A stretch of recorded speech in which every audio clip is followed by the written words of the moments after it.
about you now. You perpetrated what you call a chance of saying, now what I'm going to do is to get my name changed. No. No, listen carefully. That started with the name. No, no, you said I'm going to get everything changed. Exactly. But you forgot one thing. You didn't do anything.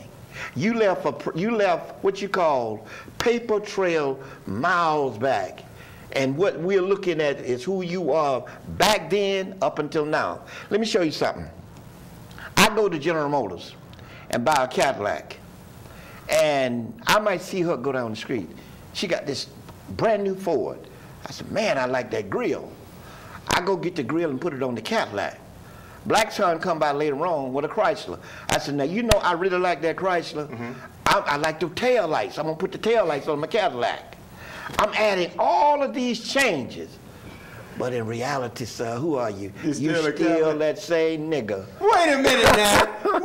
I mean, DJ, come BJ here. Can't defend this. Come here, know bro. that. Come here, hold on. No. He can't defend it. Come on. Not any of you can defend it because why? I can't. Let me finish. Because when it gets right down, we've gone back in the 60s. We done the same thing what you're doing now. Exactly. It ain't nothing new. Exactly. We had over the Pascal brother. We talked about black nationalism. We talked about the Elijah Muhammad group. We talked about the movement. Right. But let me tell you something. But what did y'all accomplish? I'm going to tell you what you accomplished. We accomplished the same thing that happened to the Black Panthers. Once Bobby Seale got in a position where he wanted to do something, and he had promised, I will not run for mayor of Los Angeles, California. Okay. Take this money. That's it. And that was the end of it. It was a wrap. As long as you have leaders who are for sale. No, you putting words in my mouth. Go ahead. Now, they've already been sold out a long time ago. Once you have leaders who have an agenda, then whatever you come up with, they've already got a plan. Because I told you a long time ago, when the gorilla died at the zoo, who did his eulogy? You talking about Willie B. Yes. And they say... So what I'm saying to you, we've been exploited for years, and they're going to continue to exploit us. They work. But that ain't what we want to hear. Let me go to DJ. Oh, go ahead, DJ. Come in. I mean, now you done hear it. Now, this is an apologist for white supremacy right here. I'm glad the Most High brought him on here so we can hear his apology for white folk. As elders, we have not made a path for you all to follow. He talked about Bobby Seale. He talked about SNCC. We're talking about groups that, as he stated, have been doing what you all are talking about. That's not a new agenda. So where is the missing link between what was started with SNCC, Bobby Seale, and what you guys are doing today? Well, when we talk about the things that have happened in the past, I mean, it's up to my generation to look at the past, to study the past, but not necessarily replicate everything that happened in the past. Okay.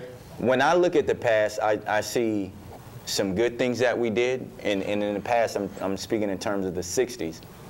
Some good things that we did, but also some mistakes that we made. Give us a couple. We allowed ourselves, especially in the black nationalist community, we have allowed those assimilationists, integrationists, to have the lion's share of time on the national stage, to the point where white America believed that all black people wanted to assimilate and integrate with the dominant society. But there has always been an element within our community that was always about self-determination. Exactly. Always. That's right. Yes. But during the civil rights movement, a lot of those organizations were overlooked because they were not what the dominant society wanted to hear. Exactly. And so what we're left with today as we move forward in 2010, we have to begin to clarify what true black nationalism is. That's right. It's not about hatred of white people or any people. Okay. It's about black people having a right to self-determine the goals and objectives that they want to see for themselves. Wait a minute now, let me just, because remember now, I just clarified on my birth certificate, I say, well look, I'm self-determining, I'm not no Negro, black, I'm a Hebrew Israelite. And what did the white man say? Okay, nigga. You can be whatever you want. Right. But we not going to recognize you. Go ahead. You're still on my plantation. You still belong to me. And at the same time, I ain't none of his. No, ain't none of his. Oh, I promise you. While that has credence, you know, and to a certain extent it has merit, I do not. And I know the sister and the brother agree with me. We do not accept the white man's domination of our lives. That's right.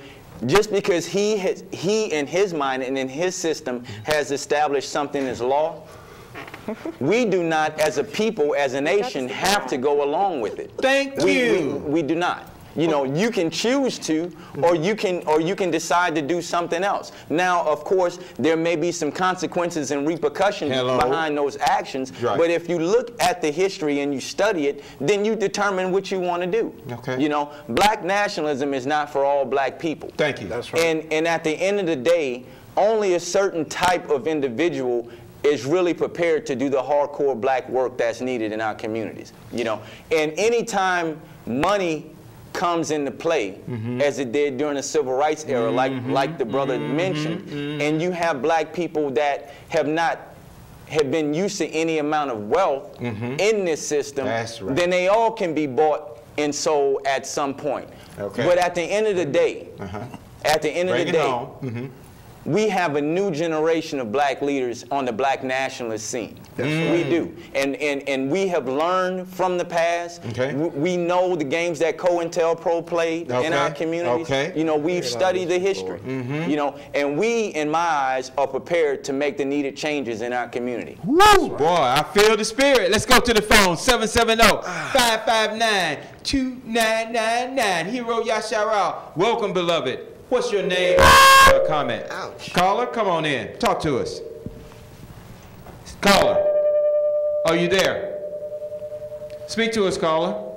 Speak. Do we have that caller? Oh, Sundown. Turn him up.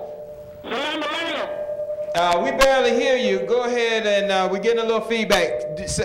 Give us your piece, Brother Sundown. Are you with us? Call back on another line, because we're not hearing you. Go to the next call. His call isn't coming in good. Call back on another line, Brother Sundown. All right. Thank you for calling. Talk to us. You're on the air. That's you. Caller? Yes, how you doing? So, yes, I just wanted to just quickly ask the doctor over there. I remember I had called in and asked him about Vernon Jones at one time, and I just want to know what is his opinion on Vernon Jones running for the Congress, and do you think that he saved the DeKalb County the necessary money that he claimed he did from that lawsuit? Hey, hold up. Before he answer that question, let me ask him about nationalism. And Vernon Jones, do you think Vernon Jones running for these white folks to get into their position, if it hadn't done anything for us in the past, why do you think him being in the position going to change our condition in the future? Caller? Go ahead, Doc. Here's the sad part. Vernon said he saved the taxpayers in DeKalb County. He saved them money. And you spend somewhere in the neighborhood of over $1 million didn't come out of your pocket. So who did you save or who did you help? The next thing is when we discovered about Mr. Vernon Jones that the man who right now caused unemployment to be so high, the one who caused homes to go under. I don't like the word foreclosure, because there's a click behind that. Of course it is. Cause homes to be taken back. The one who caused prison to be over flooded. The ones who caused families to break up. You talking about Vernon Jones? I thought that was Satan. No, I'm not. I'm finna tell you who. Okay, go ahead. The one who caused everything, and this Negro had the nerve to vote for him twice. Who was that? Bush.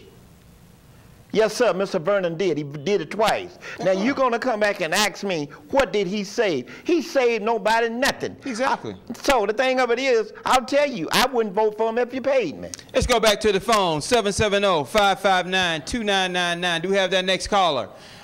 Control room, do we have that next caller? Speak to us, caller.